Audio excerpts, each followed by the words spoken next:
Bible నుండి దేవుని వాక్కు. ఆయన పరిపూర్ణతలో నుండి మనమందరము కృప వెంబడి కృపను పొందితిమి. యోహాను సువార్త 1:16.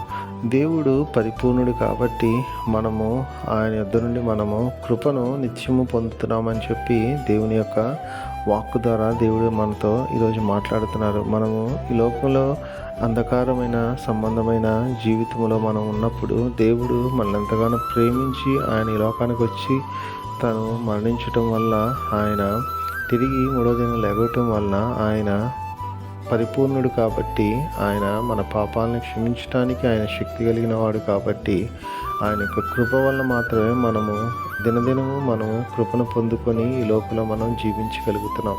కాబట్టి దేవుని యొక్క వాక్కు ద్వారా మనతో మాట్లాడుతున్న మాటను మనం గ్రహించి మనము ఆయన యొక్క కృపను పొందుకుంటున్నాము. కాబట్టి నిత్యము మనము ఆయనకు ఇష్టలైన వారిగా మనము చాలా జాగ్రత్తగా ఈ లోకంలో జీవించాలి. కాబట్టి కృప దేవుడు మనకు అనుగ్రహించును గాక.